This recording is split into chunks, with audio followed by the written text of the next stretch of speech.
그의 소유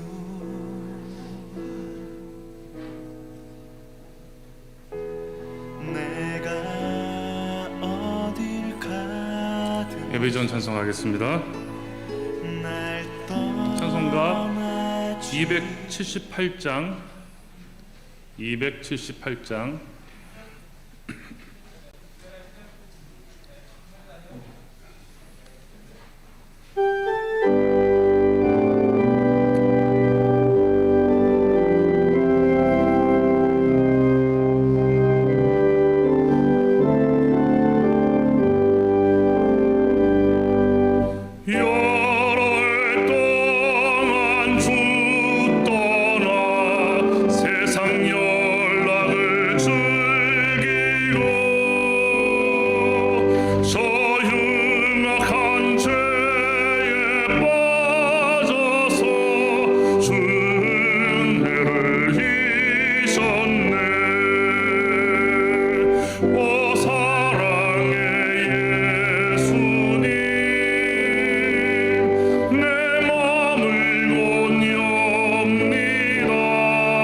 찬송가 323장입니다.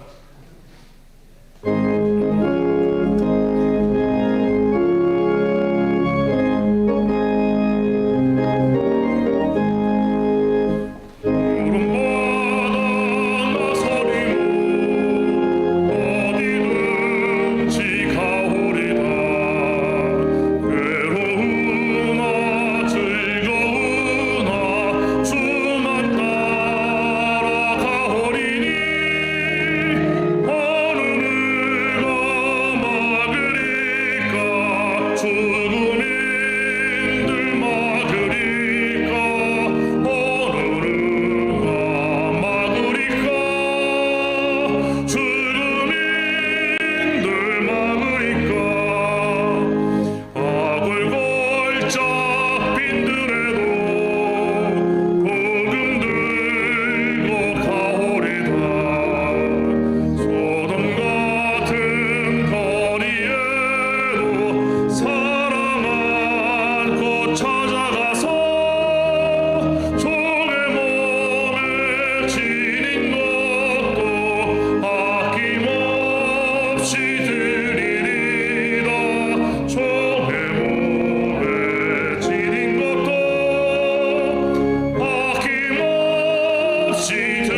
한 장 더 하겠습니다.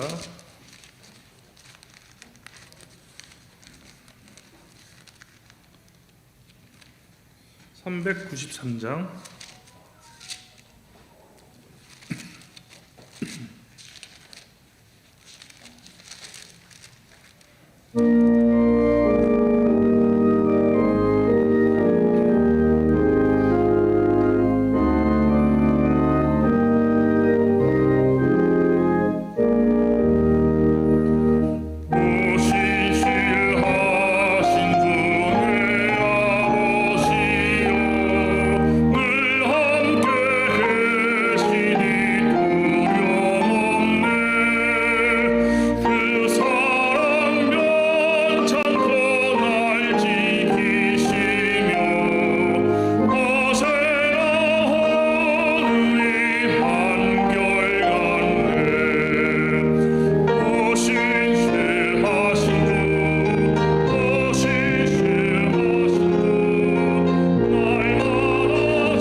신령한 예배를 위하여 주변을 정돈하여 주시기 바랍니다. 현장에서 참석하시는 분들은 예배 중에도 마스크를 꼭 착용해 주시고 코와 입을 모두 가려 주시고 앞에 계신 그 흰색 스티커가 정중앙에 위치하도록 앉아 주시면 감사하겠습니다.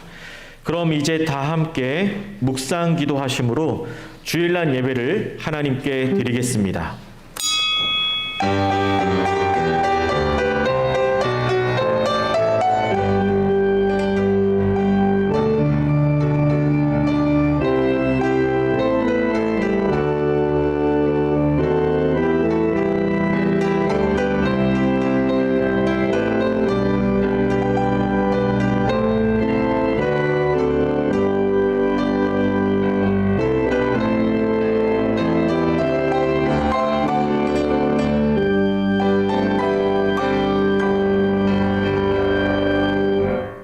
거룩하다 거룩하다 거룩하다 주 하나님 곧 전능하신 이여 전에도 계셨고 이제도 계시고 장차 오실 이시라. 아멘. 거룩하고 전능하시며 영원하신 우리 하나님을 찬양합니다. 오직 주님의 큰 은혜로 말미암아 2020년 끝자락까지 오게 하시니 감사드립니다. 지금까지 지키시고 인도하여 주신 주님을 바라보며 앞으로도 인도하여 주실 주님을 기대하며 우리 모든 성님의 가족들과 영원토록 함께하여 주옵소서. 오늘 이 시간 성령님께서 도와주시어 예수 그리스도의 십자가의 은혜를 바라보며 참된 예배자가 되게 하여 주옵소서. 예수님의 이름으로 기원하옵나이다. 아멘.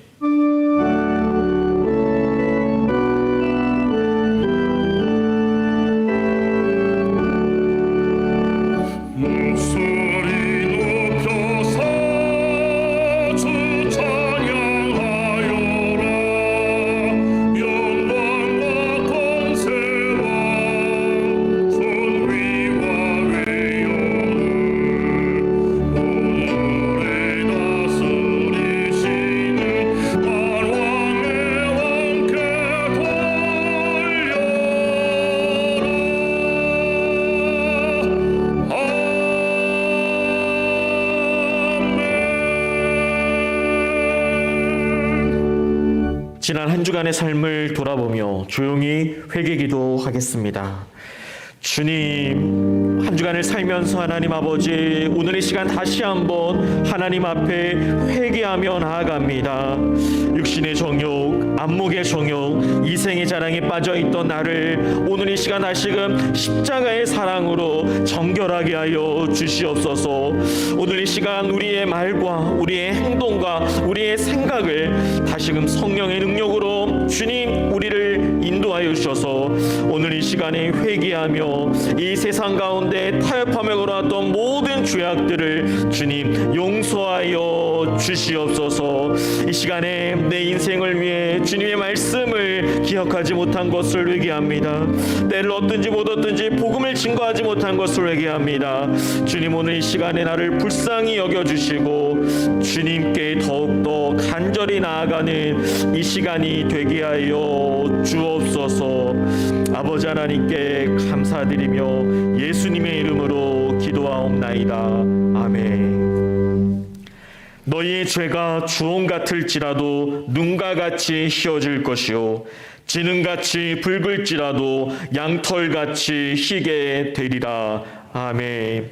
전능하사 천지를 만드신 하나님 아버지를 내가 믿사오며 그 외아들 우리 주 예수 그리스도를 믿사오니 이는 성령으로 잉태하사 동정녀 마리아에게 나시고 본디오 빌라도에게 고난을 받으사 십자가에 못 박혀 죽으시고 장사한 지 사흘 만에 죽은 자 가운데서 다시 살아나시며 하늘에 오르사 전능하신 하나님 우편에 앉아 계시다가 저리로서 산자와 죽은 자를 심판하러 오시리라. 성령을 믿사오며 거룩한 공예와 성도가 서로 교통하는 것과 죄를 사하여 주시는 것과 몸이 다시 사는 것과 영원히 사는 것을 믿사옵나이다. 아멘.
우리가 아직 죄인 되었을 때에 그리스도께서 우리를 위하여 죽으심으로 하나님께서 자기의 사랑을 확증하여 주시어서 영원히 죽을 수밖에 없는 저희들을 구원하여 주시고 어려운 가운데서도 주님의 도우심으로 한 주간 지켜주셨다가 거룩하고 복된 주일에 변함없이 주님을 만날 수 있도록 인도하여 주신 주님께 감사와 영광과 찬양을 올려드리옵나이다.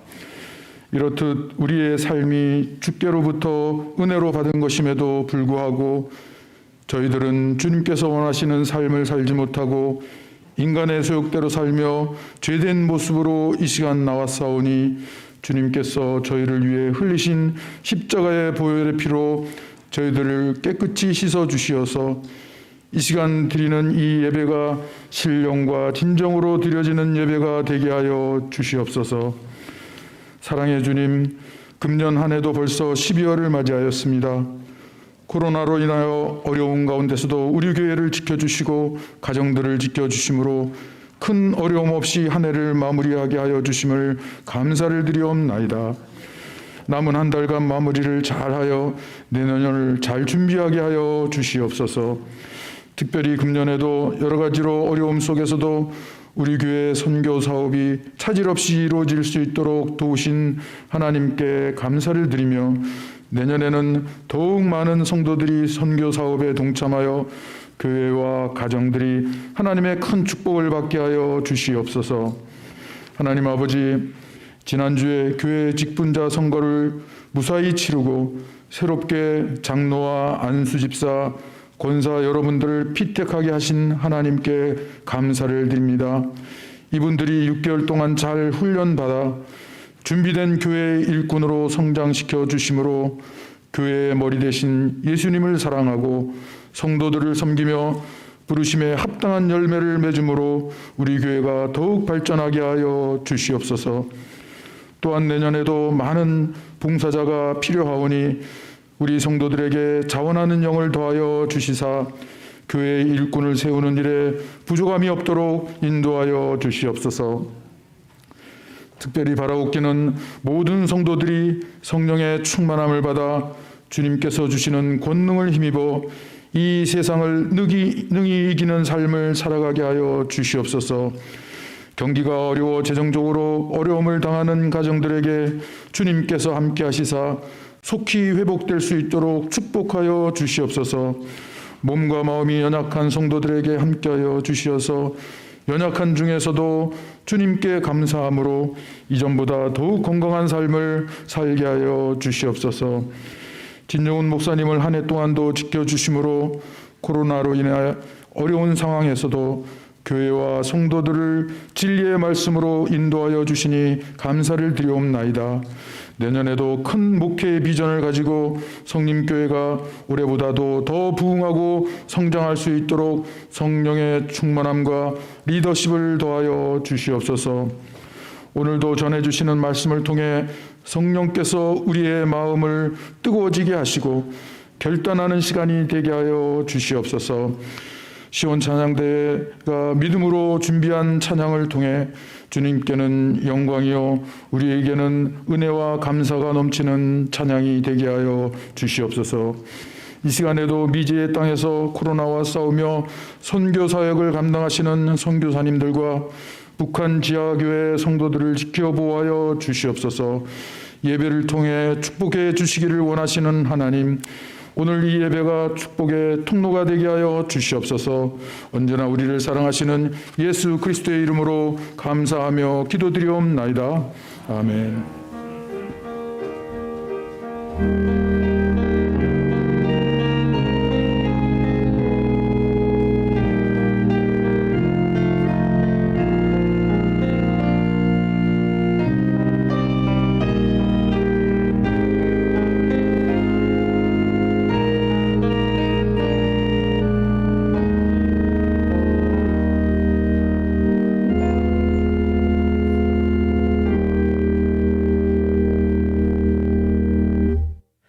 성경 말씀은 요한일서 4장 7절부터 11절입니다.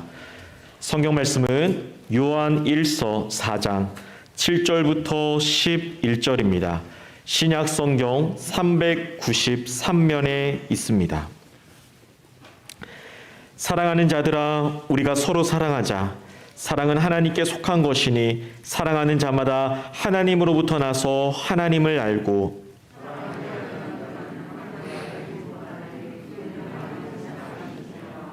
하나님의 사랑이 우리에게 이렇게 나타난 바 되었으니 하나님이 자기의 독생자를 세상에 보내심은 그로 말미암아 우리를 살리려 하심이라.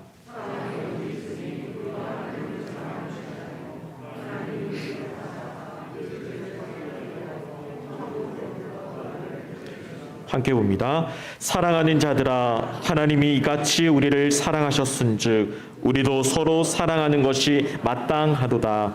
아멘.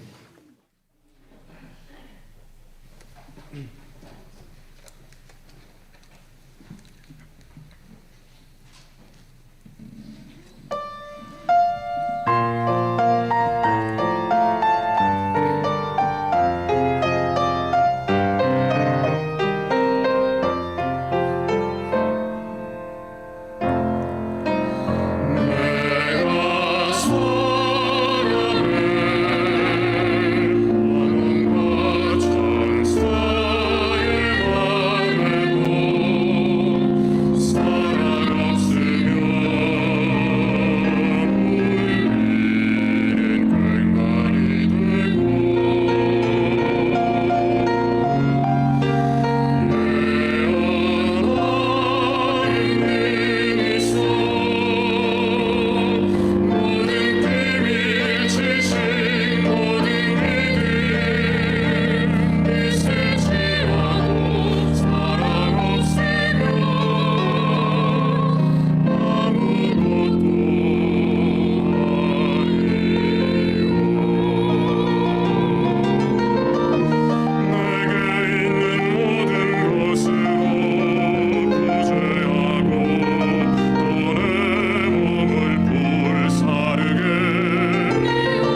오신 우리 아버지 하나님, 이 시간 하나님께 찬양을 올려드렸습니다. 주님께서 이 찬양을 기쁘게 받아 주시옵소서. 우리 속에 사랑한다고 하면서 참지 못하고, 사랑한다고 하면서 온유하지 못하고, 사랑한다고 하면서 무례히 행하고 자기의 유익을 구했던 모든 것들을 돌이키며 하나님이 기뻐하시는 사랑을 하는 저희들 되게 해 주시옵소서. 이 시간도 하나님의 말씀을 들을 때에 우리 마음 문을 열어주시고 우리 심령의 옥토와 같은 아름다운 마음이 될 수 있도록 성령님 함께해 주시옵소서. 예수님의 이름으로 기도하옵나이다. 아멘. 할렐루야. 네. 오늘 12월 첫째 주일이 되었습니다. 오늘도 주님께 예배드리는 여러분 모두에게 하나님께서 가장 좋은 것으로 충만하게 베풀어 주시는 귀한 복이 가득하시기를 주님의 이름으로 축원합니다. 성경에는 요한이라는 이름의 그 사람들이 여러 명 나오고 있습니다. 제일 먼저 나오는 사람이 주의 길을 예비하기 위해서 광야에서 회개하라고 외치면서 세례를 베풀었던 사람입니다. 그 사람이 그냥 요한인데, 이름이 요한인데 우리는 다른 요한과 구별해서 지칭하기 위해서 세례 요한이다 그렇게 부르고 있습니다. 그리고 또 예수님의 12 제자 가운데 한 사람도 요한이 있어요. 그 요한의 이름을 우리가 다른 요한과 구별해서 사도 요한 그렇게 부르고 있습니다. 그리고 그 외에도 마가라고도 하고 요한이라고도 부르는 그런 마가 요한이 있어요. 여기는 바나바의 생질인데 여기는 또 다른 사람과 구별하기 위해서 이제 마가 요한 이렇게 부르고 있습니다. 다 이름은 그냥 요한입니다. 그리고 시몬 베드로의 아버지도 이름이 요한이고요. 공회원 가운데에도 요한이라는 사람이 있습니다. 이 요한이라는 이름의 뜻은 자비로우신 여호와라는 뜻이에요. 그래서 자비로우신 여호와라는 뜻의 예호하난이라는 말이 축약이 돼서 요하난이 되었고요. 이 요하난이 요한으로 줄여지게 되었습니다. 사람들이 이 요한이라는 이름을 좋아해요. 그래서 많은 사람들이 자기의 자녀들에게 이 요한이라는 이름을 붙이고 그렇게 부르고 있습니다. 그런데 언어권이 다르다 보니까 각 언어권에서 다 다르게 그 요한을 이렇게 부르고는 있지만 다 그 이 요한을 말하는 거예요. 예를 들면 영어에서는 요한이라고 안 그러고 존이라고 그러는데 발음은 많이 달라졌는데 요한이에요. 독일어는 그냥 똑같이 요한입니다. 불어에서는 장이라고 해요. 장. 그 스페인어는요 J라고 쓰여진 이게 히읗 발음이 나가지고 후안 카를로스 뭐 이럴 때 후안이 이 요한을 말하는 거예요. 그리고 러시아에서는 이반이 바로 이제 요한을 말하는 거고, 이태리는 확 변했죠. 지오반니 이것도 역시 요한을 의미하는 겁니다. 한스도 요한을 의미하는 겁니다. 이렇게 많은 사람들이 자기 자녀들에게 이 요한이라는 이름을 지어서 붙이면서 매일 그렇게 이름을 부르는 이유가 무엇이겠습니까? 너도 사도 요한처럼 살아라. 사도 요한의 신앙의 발자취를 따라라. 그런 뜻으로 부모들이 자녀들에게 이름을 그렇게 지어 불렀던 것입니다. 그러면 이렇게 우리가 본받아야 될 사도 요한이 과연 어떤 사람인지를 오늘 생각해 보려고 합니다. 첫째, 신앙 인격이 성숙해진 사람입니다. 성경을 보면 사도 요한이 처음부터 성숙한 사람이 아니었다는 걸 보게 됩니다. 이미 사도 야고보에 대해서 살펴보면서 몇 가지를 말씀을 드렸죠. 이 요한 형제에게 예수님이 붙여주신 별명이 뭐라 그랬어요? 보아너게. 무슨 뜻이에요? 우레의 아들. 우르릉 쾅쾅 하는 성격이라는 겁니다. 한마디로 그 성질머리가 불 같다 이거예요. 사마리아 사람 중에서 한 마을이 예수님을 영접을 안 했어요. 그랬더니 요한이 화가 나서 뭐라고 말합니까? 누가복음 9장에서 주여 불이 하늘로부터 내려가지고 저들을 멸하게끔 우리가 명합시다. 그렇게 얘기를 하는 겁니다. 우리의 아들이라는 별명대로 아주 과격한 성격의 소유자였습니다. 또 한 번은 이런 일이 있었어요. 가버나움이 예수님이 활동하시던 갈릴리 본거지거든요. 그런데 이 가버나움에서 어떤 사람이 주님의 이름으로 귀신을 쫓아내는 거예요. 요한이 뿔 따고 나서 얘기합니다. 당신 우리하고 맨날 같이 다니고 우리하고 숙식을 같이 하고 예수님 맨날 따라다니지 않으면서 예수님의 이름 귀신 쫓아내는 거 안 돼. 이 라이센스가 우리한테 있는데 안 돼. 그래서 주의 이름으로는 귀신은 내쫓지 마. 그런 사회 가지 마. 그렇게 말합니다. 그리고 예수님께 와서 이 사실을 자랑스럽게 보고를 했습니다. 그랬더니 예수님이 그거 금지하지 말어 그러시는 거예요. 그러면서 마가복음 9장 40절에서 이렇게 말씀하십니다. 우리를 반대하지 않는 자는 우리를 위하는 자니라. 굳이 그렇게 할 거 없다. 예수님과 달리 요한이 참 편협한 사람이었다는 것을 보여주는 대목입니다. 또 예수님이 십자가 지시려고 제자들과 함께 예루살렘으로 올라가시는 길에서 이 요한이 자기 형 야고보와 함께 청했던 것을 우리는 전에 살펴봤죠. 뭐라 그랬습니까? 마가복음 10장에 보니까 예수님 가서 영광 중에 임금님이 되시면 우리 형제 중에 하나는 주님 우편에 하나는 주님 좌편에 앉게 해주십시오. 즉 주님이 왕이 되면 주님이 권력의 1인자가 되시면 우리는 2인자 3인자가 되게 해주십시오. 그래야 다른 제자들이 막 화가 났다는 거 아닙니까? 요한이 얼마나 자기만 알고 이기적인 사람이었는가 이것을 보여주고 있습니다. 이렇게 볼 때 요한은요 주님의 제자로 부르심을 받기는 했지만 그 성품에는 문제가 있었던 사람입니다. 근데 더 중요한 것은요 요한이 3년 동안 예수님을 따라다녔는데도 불구하고 그 3년 동안 그 성품에 큰 변화가 없었다는 거예요.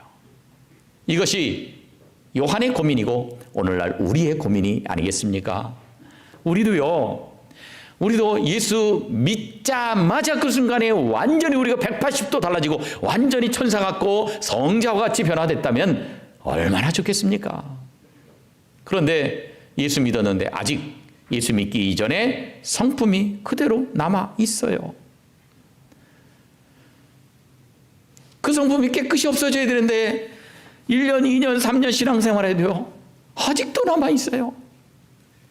그래서 우리가 그것 때문에 안타까워하지 않습니까? 그런데 여러분 이 요한은요 뭐 아주 짧은 시간에 그렇게 변화되지는 않았지만 세월이 오래 흐른 뒤에 요한의 모습은 놀라울 정도로 달라졌습니다. 그래서 요한이요 오늘 본문 7절에서 이렇게 말합니다. 사랑하는 자들아 우리가 서로 사랑하자. 전에는 이 마음에 안 드는 것들은 전부 다 하늘에서 불이 내려가지고 다 태워 죽여야 돼. 그렇게 주장했던 사람인데 서로 사랑하자 말을 해요. 많이 변화된 겁니다. 오랜 세월 신앙생활을 하는 중에 자기도 모르게 조금씩 바뀌면서 그 성품이 예수님을 닮게 된 것입니다. 그렇습니다. 예수님은요 우리를 고쳐서 쓰시는 분입니다. 우리가 완벽해서 사용하시는 분이 아닙니다. 우리가 비록 결함도 있고 부족한 부분도 있지만 주의 일꾼으로 우리를 불러주시는 분이십니다. 처음에는 예수님 닮지 않은 부끄러운 모습이지만 그러나 우리를 훈련시키고 또 봉사하게 하시면서 조금씩 새롭게 변화시키십니다. 그래서 세월이 오래 흐르다 보면 어느새 요한처럼 주님을 닮아가게 하시는 분이십니다. 여러분 자신을 보면서 나 너무 형편없어. 내가 10년 동안 신앙생활하는데 내가 이게 뭐야? 너무 낙심하거나 자괴감에 빠지지 마시기 바랍니다. 주님이 우리를 변화시키시는 분이시기 때문에 그렇습니다. 우리 자신을 주님께 맡기면 주님께서 우리를 변화시키시는데 때로는 점진적으로 변화시키셨어. 나중에 세월이 지나고 나서 뒤돌아보면 나도 정말 하나님이 많이 변화시켜 주셨구나. 그것을 깨닫게 될 것입니다.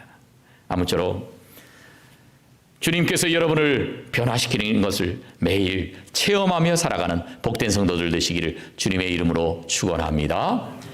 두 번째 요한은 의리가 있는 사람이었어요. 의리가 있는 사람. 이게요. 저 남쪽으로 가면 이 발음이 잘 안 돼요. 그래서 호남 쪽에 있는 분들은 의라고 안 그리고 의래요. 의리. 그걸 잘 몰랐는데 전에 박만복 목사님이 의가 안 되는 거예요. 그래서 그 왜 그렇게 안 되느냐? 신경 써서 하는데 계속 의가 나와요. 그래서 그건 뭐 어쩔 수 없는 것 같아요. 영남 쪽에 가면 좀 더 심해요. 의리의 사람 이게 안 되고 어리의 사람. 그런데 여러분, 하여튼 발음은 어떻게 하든지 우리가 마음속에는 의리가 있어야 돼요. 이 요한은요, 의리가 있는 사람이에요. 요한은 먼저 주님께 사랑을 많이 받았습니다. 제일 사랑을 많이 받은 사람이 요한이었습니다. 그래서 요한복음 13장 23절에 보니까 곧 그가 사랑하시는 자, 그런 예수님이에요. 예수님이 사랑하시는 자가 요한이었거든요. 그 요한이 예수의 품에 의지하여 누웠는지라. 누웠다는 거는 그냥 누워서 잤다는 게 아니고, 유대인들이 그때 식사할 때의 그 자세가요, 왼쪽 팔을 이렇게 땅바닥에 기대고 그 다음에 오른손을 이렇게 식사를 하는 거예요. 약간 비스듬히 반쯤 누워서 그렇게 식사를 하는 관습입니다. 그러니까 식사할 때에 예수님은 가장 가까운 자리에 앉아서 그렇게 함께 식사를 했다고 하는 겁니다. 물론 요한이 제자들 중에 가장 나이가 어렸기도 했고요. 예수님보다 한 5살 어린 것으로 그렇게 보여져요. 예수님이 가장 편하게 생각하셨고 가장 가까이 여기셨기 때문일 것입니다. 요한은 예수님이 특별한 자리에 가실 때 빠짐없이 그 자리에 있었습니다. 변화산 위에 올라가실 때에도 있었고, 겟세마네 동산에서도 예수님 지근거리에서 그렇게 기도를 했습니다. 그만큼 요한을 사랑하셨어요. 그러나 요한은 사랑을 받기만 한 사람이 아니었습니다. 요한도 변함없이 주님을 사랑하고 예수님 사랑했어요. 물론 겟세마네 동산에서 예수님이 체포당하실 때에 그 두려움 때문에 모든 제자들, 요한을 포함해서 모든 제자들이 도망했던 건 사실입니다. 그러나 도망했다가 제일 빨리 예수님께 돌아온 제자가 바로 요한이었습니다.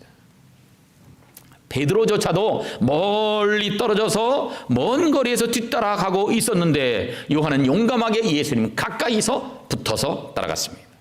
대제사장 집들로 들어갔습니다. 요한복음 18장 15절에 보면 시몬 베드로와 또 다른 제자 한 사람이 예수를 따르니, 그래요. 또 다른 제자는 예수님을 요한을 말하는 거예요. 그런데 이 제자는 대제사장과 아는 사람이라. 어떻게 아느냐? 학자들에 의하면 이 아버지 세베대가 이제 이 물고기들을 이 대제사장 집에 납품하면서 이렇게 이제 안면이 있었다는 거예요. 요한도 그러다 보니까 대제사장과 아는 사람이어서 예수님이 잡혀 들어가실 때에 바로 따라서 대제사장 집들에 들어갔다는 거예요. 그런데 베드로는 들어갈 수가 없어요. 들여보내주지는 않으니까, 검문소에서. 그래서 16절에 보니까 베드로는 문 밖에 서 있는데 대제사장을 아는 그 다른 제자는 요한이에요. 요한이 다시 나가가지고 문 지키는 여자에게 말해서 이건 내 동료다 그래가면서 다시 베드로를 데리고 들어갔다는 거예요. 그런데 이 뜰 안까지는 데리고 들어갔는데 베드로는 예수님 가까이 갈 수가 없어요. 왜냐하면 대제사장의 종 말고의 귀를 쳐서 잘랐거든요. 그러니까 대제사장이 지금 예수님 재판하고 있는데 가까이 갔다가 무슨 물동이를 튈지 모르니까 가까이 못 가고 멀찍이 떨어져서 숯불을 쬐고 있었습니다. 그런데 요한은 예수님 신문하는 재판 장소로 바로 곧장 들어갔습니다. 베드로가 예수님 모른다고 3번씩이나 부인하고 나중에는 눈물을 흘릴 때에도 요한은 예수님을 전혀 부인하지 않았습니다. 그리고요, 12사도 가운데 오직 요한만이 십자가 밑에서 예수님을 지켜보고 있었습니다. 예수님이 마지막으로 하신 말씀을 들은 제자도 유일하게 요한뿐이었어요. 그래서 요한복음에서만 내가 목마르다 하는 말씀, 다 이루었다 하는 말씀을 요한이 기록하고 있어요. 자기가 그 십자가 밑에서 들었거든요. 그리고 예수님께서 고개를 숙이시고 그 영혼이 떠나가신다고 하는 것도 기록했습니다. 군병이 예수님의 옆구리를 창으로 찔렀을 때에 피와 물이 나왔다. 피만 나온 게 아니고 물까지 나왔다고 하는 것을 기록한 것도 요한이었습니다. 그 순간까지도 다 지켜봤다는 거예요. 그리고요, 예수님 돌아가시고 나서 아리마대 요셉이 자기 그 준비한 이 무덤에다가 예수님을 모시고 니고데모가 많은 향품을 가지고 와서 이렇게 예수님 시신을 장례를 지낸 것을 이것을 기록한 것도 요한이었습니다. 요한은 용감했습니다. 예수님 버리지 않았습니다. 의리를 지켰습니다. 끝까지 예수님께 헌신했습니다. 그런데 요한복음 19장에 보니까 예수님이 십자가에서 내려다보시니까 자기 어머니 마리아가 있고요. 그 다음에 사랑하시는 제자 요한이에요. 둘이 같이 십자가 밑에 있는 것을 보시고 말씀하십니다. 여자여 보소서 아들이니이다. 그 다음 27절에서 뭐라고 요한에게 말씀하십니까? 보라 내 어머니니라. 내 어머니가 아니라 이제는 네 어머니다. 네가 책임져야 된다. 네가 봉양해야 된다. 네 어머니다. 그렇게 요한에게 자기 어머니를 맡기셨습니다. 그때부터 그 제자가 자기 집에 모셨어요. 그래서요 요한이 목회를 했던 에베소 교회 보면 거기에 소위 이제 성모 마리아가 거기서 계속 살다가 거기서 세상을 떠났어요. 죽을 때까지 요한이 모셨던 것입니다.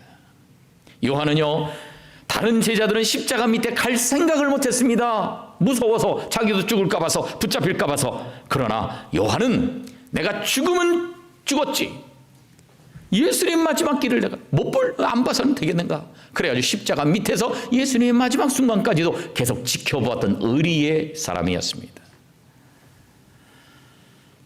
예수님이 마지막 부탁하신 이 마리아를 세상 떠날 때까지 자기 어머니처럼 친어머니처럼 그렇게 모셨던 사람이었습니다. 정말로 의리가 있는 사람이었습니다. 특별히 주님께 대한 의리를 잘 지킨 사람이었습니다. 주님이 나에게 사랑을 베풀어 주셨는데 내가 이 사랑 보답하며 살아야지, 갚으며 살아야지, 그런 의리가 있었던 것입니다. 그런데 청출어람이라고 이 요한의 제자 가운데 폴리갑이라고 하는 교부가 있어요. 이 폴리갑이요 요한의 뒤를 이어서 소아시아 지역의 영적 지도자로 충성을 하다가 86세 때에 체포돼서 순교를 당했습니다. 그때에 그 지역 총독 게르마니쿠스가 재판을 합니다. 재판하면서 당신 고문당하다가 죽을래? 아니면은 개종을 할래? 쉽게 말하면 예수님 모른다고 할 것이냐? 아니면 고문당하다가 죽을 것이냐? 선택하라. 그럽니다. 그때 폴리갑이 총독에게 그렇게 대답을 했다는 유명한 말이 있어요. 내 평생 86년 동안 주님은 한 번도 나를 모른다고 하신 적이 없는데 내가 어떻게 주님을 모른다고 할 수가 있겠소? 그래서 결국 순교당했습니다. 여러분, 우리도 폴리갑처럼 주님께 대한 의리를 지켜야 되지 않겠습니까? 우리도 요한처럼 주님께 대한 의리를 끝까지 지켜야 하지 않겠습니까? 비록 주님 섬기다 보면 힘들 때도 있습니다. 괴로울 때도 있습니다. 아유, 주님 버리고 나가면 돈 더 벌 수 있는데 돈에 대한 욕심이 생길 때도 있습니다. 그러나 그런 어떤 때든지 주님을 떠나면 안 됩니다. 주님은 우리를 위해서 피 한 방울, 물 한 방울 남기지 않고 아깝게 생각하지 않고 다 우리를 위해서 흘려주셨는데 우리가 다른 것 때문에 주님을 버려서야 되겠습니까? 아무쪼록 끝까지 주님께 의리를 지키는 복된 성도들이 되시기를 주님의 이름으로 축원합니다.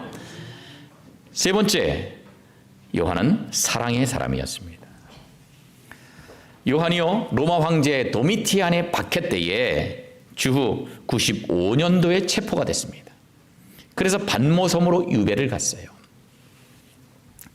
그런데 이제 96년에 바로 그 다음 해에 도미티안이 자기 측근들에 의해서 암살을 당해요.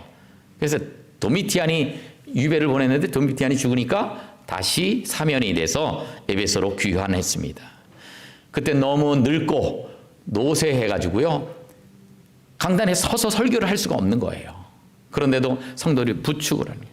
부축을 해서 강단에 올리고 거기 의자를 놓고 앉게 했습니다.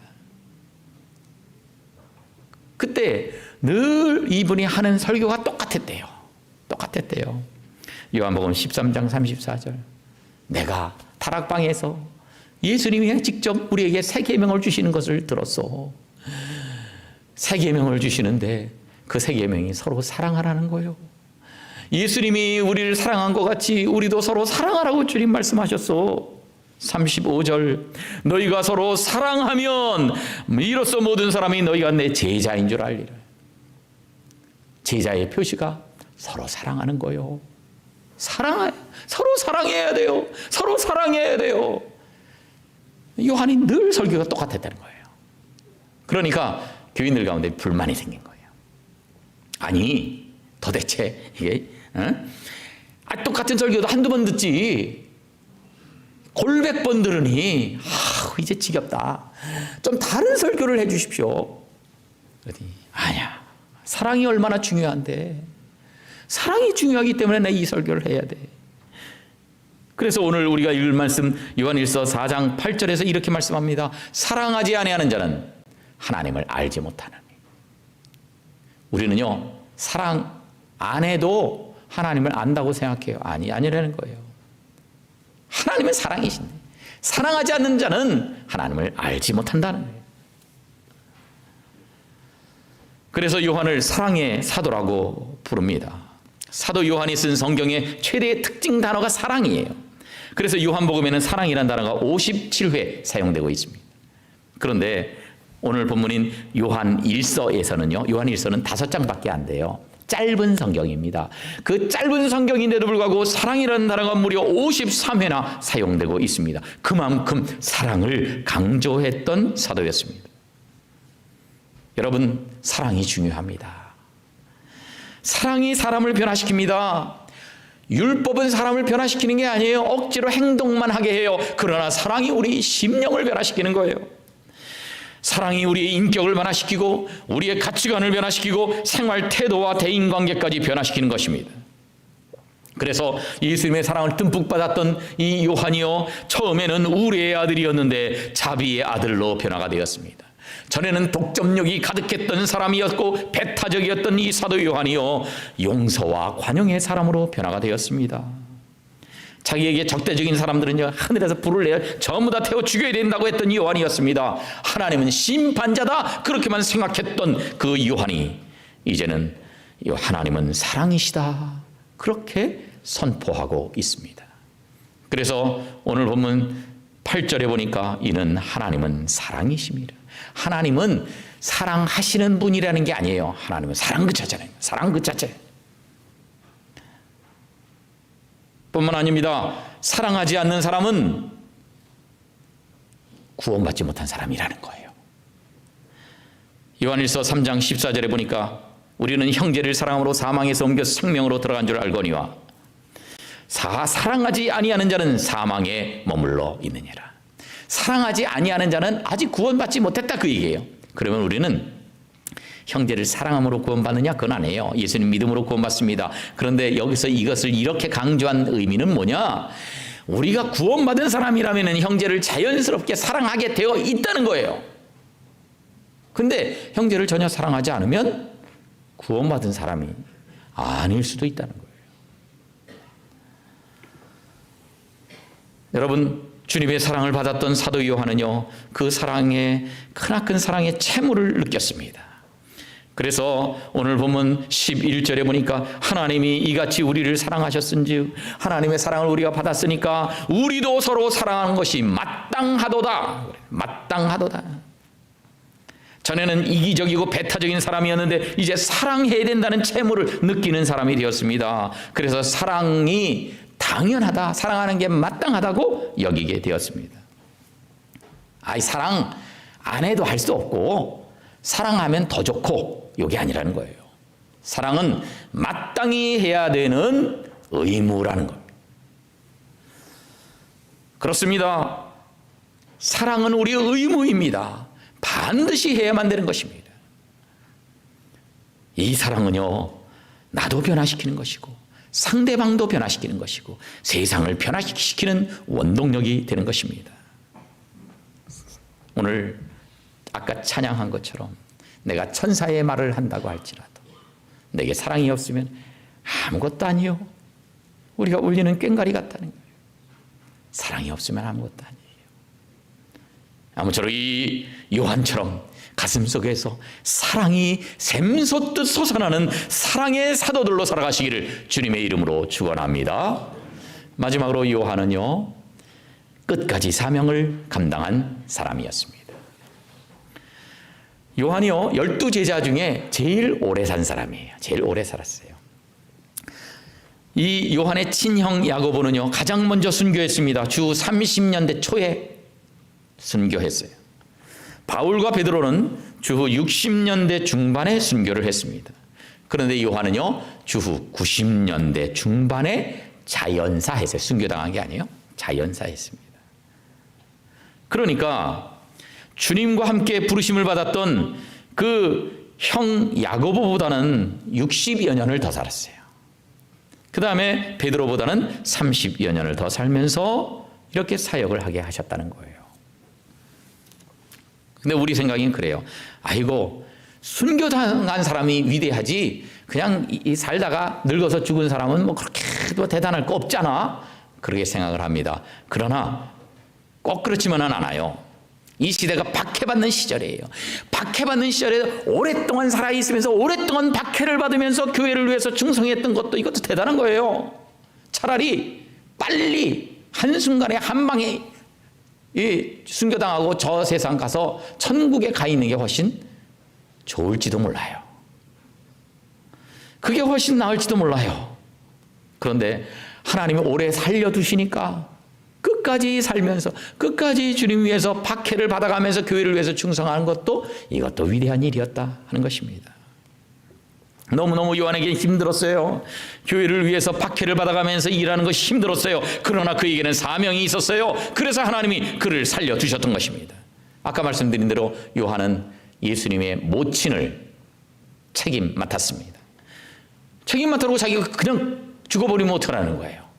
그러니까 하나님이 그를 오래 살려두셨습니다. 또 박해받는 시대에 교인들도 동요하고 교회도 흔들흔들합니다. 그러는 동요하는 교회와 교인들을 보살피는 일도 매우 매우 소중한 일이었습니다. 그리고 성경을 기록하는 것도 너무 귀한 일이었어요. 도미티안 황제의 박해 때 반모섬으로 유배를 가서 기록한 성경이 바로 요한계시록입니다. 그리고 도미티안이 죽고 나서 다시 에베소로 돌아와서 소아시아 교회를 영적으로 지도하고 믿음이 흔들렸던 이 박해 중에 흔들렸던 이 교인들을 다시 굳건히 세우고 믿음의 반석위에 세웠어요. 이때 쓴 책이 요한복음과 요한 1, 2, 3서입니다. 여러분, 이 귀한 성경을 기록하는 일도 순교 못지않게 중요한 사명이었던 것입니다. 그런 점에서는 순교도 아름답지만 살아서 사명을 감당하는 것도 아름다운 일입니다. 한번 따라합시다. 순교도 아름답지만 살아서 사명을 감당하는 것도 아름다운 일이다. 네, 그래요. 핍박 속에서 오랫동안 살아서 그 사명 감당하는 것도 대단한 일이었던 것입니다. 이 사도 요한이요, 핍박을 안 받았던 게 아니에요. 너무너무 어려움을 많이 겪었어요. 도미티안 황제가 자기를 신으로 경배하게 하는 거예요. 그냥 황제로서는 경의를 표할 수는 있지만 신으로 숭배는 못하는 거 아니겠어요? 기독교인들이 그걸 못합니다. 그랬더니 그걸 거부하는 기독교인들에게 무자비한 박해를 가했습니다. 요한도 엄청나게 박해를 많이 당했어요. 그 가운데 성경에는 없지만 초대교회부터 전에 내려오는 이야기에 의하면 요한이 체포되어서 독배를 받았다는 거예요. 우리식으로 말하면 사약을 받았다는 거예요. 근데 그걸 마셨는데 안 죽고 살아났다는 겁니다. 그리고 그래서 이번에는 끓는 기름가마에 던졌는데도 살아났다는 거예요. 성경에는 없으니까 이 사실관계를 우리가 알 수는 없지만 성경에 나오는 다니엘과 그 세 친구들을 보면은요, 사자굴에 들어갔는데도 하나님이 지키시니까 살고 풀문불에 던졌는데도 하나님이 지키시니까 살았어요. 사명이 있는 사람은 하나님이 그 사명을 다할 때까지는 붙들어 주시는 거예요. 사도 요한을 살려두신 이유는 아직 감당해야 될 사명이 있었기 때문에 하나님이 살려두셨던 것입니다. 사랑하는 성도 여러분, 오늘 우리는 왜 살아 있습니까? 사도 요한처럼 여러분에게 살아 있어야 할 사명이 과연 무엇입니까? 하나님이 날 지켜주세요 그렇게 기도하는데 하나님이 여러분을 지켜주셔야 할 이유가 과연 무엇입니까? 주님을 위해서, 주의 몸된 교회를 위해서 어떤 사명을 여러분이 가지고 계십니까? 이 사명이 있을 때에 주님이 여러분을 살려주십니다. 주님이 여러분을 지켜주십니다. 이 사명 감당하도록 힘도 주시고 능력도 주실 텐데 아무쪼록 우리가 사명을 갖고 살아서 주님이 우리를 눈동자처럼 지켜주시고 주님이 우리에게 힘과 능력을 주시는 그런 사명자로 살아가는 복된 성도들 되시기를 주님의 이름으로 축원합니다. 이렇게 기도하겠습니다. 고마우신 아버지 하나님, 우리가 요한처럼 신앙 인격이 날로 성숙해지게 해 주시옵소서. 주님을 배신하지 않고 주님을 향한 의리를 지키며 살아가는 저희들 되게 해 주시옵소서. 주님을 사랑하되 형제들까지 모두 사랑하는 사랑의 사람이 되게 해 주시옵소서. 우리 사명을 끝까지 감당하여 이 사명 때문에 주님께서 우리를 지켜주시도록 살아가는 사명자들이 되게 해 주시옵소서. 예수님의 이름으로 기도하옵나이다. 아멘.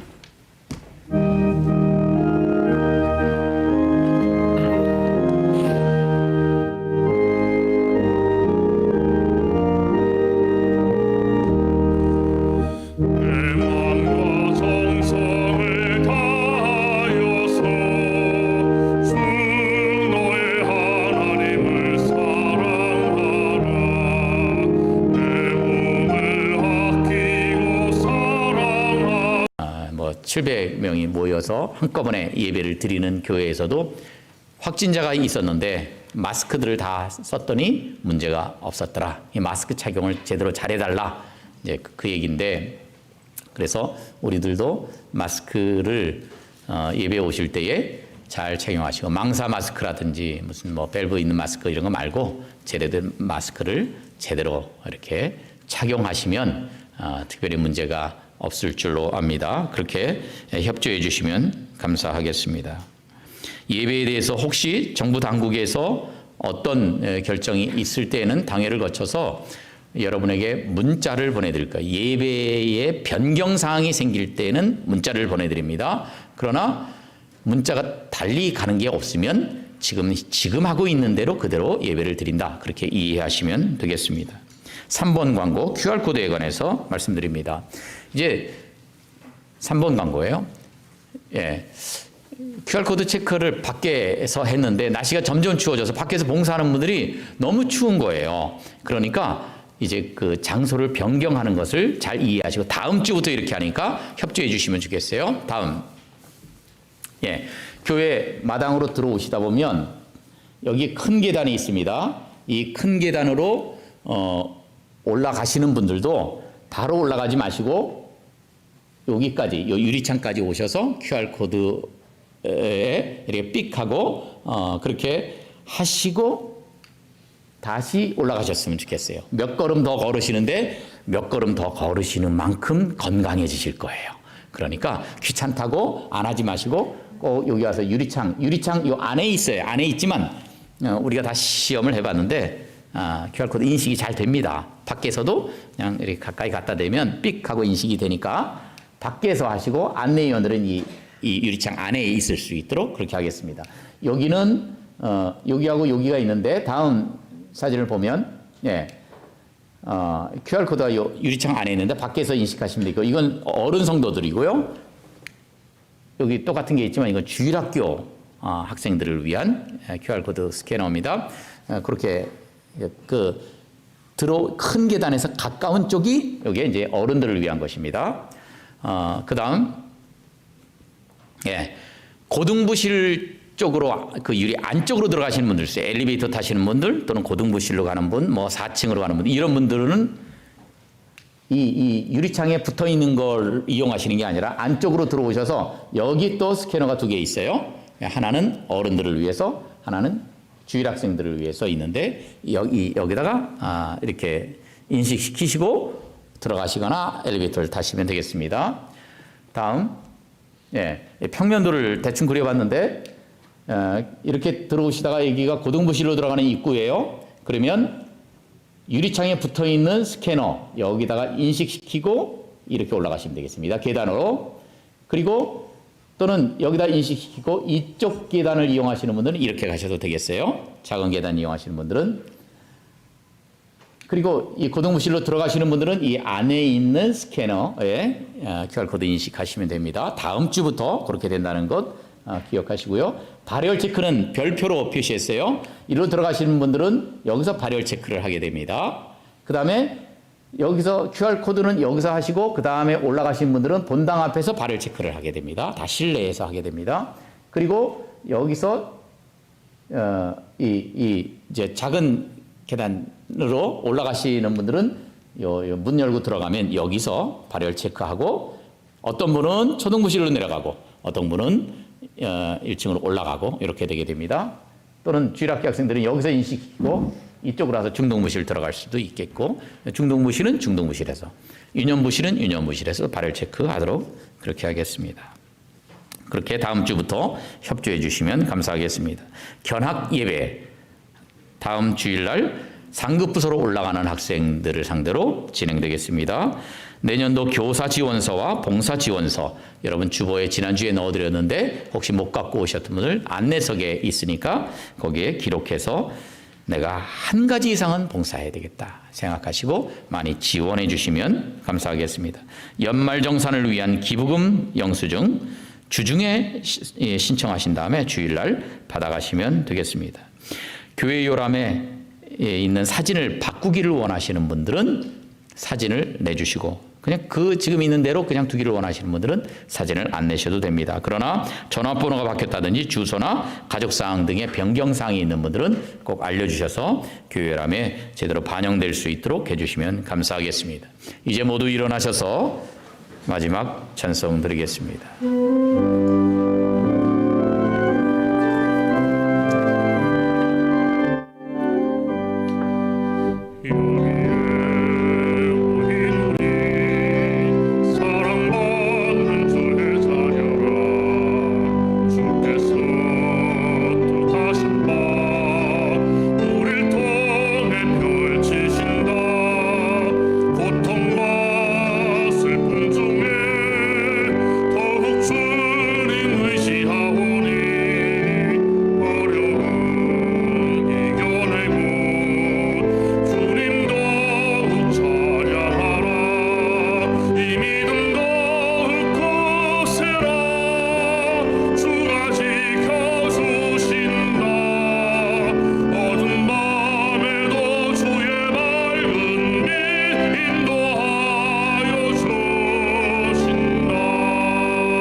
주보 사면을 보면 교육부서 조직, 찬양대 조직, 전도회 총회 결과가 나와 있습니다.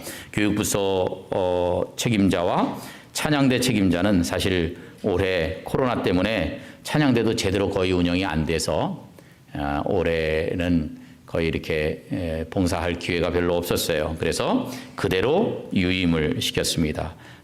이 책임자 되시는 분들은 그 부서를 잘 조직할 수 있도록 애써주시기 바랍니다. 축도하겠습니다. 지금은 우리 구주 예수 그리스도의 은혜와 우리 아버지 하나님의 무한하신 사랑하심과 성령님의 인도 교통 충만하심이 요한처럼 그렇게 날로 성숙해 가기를 소원하며 돌아가는 모든 성도들 머리머리 위에 이들의 가정 위에 일터 위에 성림교회와 한국교회 위에 우리나라와 지구촌 위에 영원 무궁토록 함께 있을지어다. 아멘.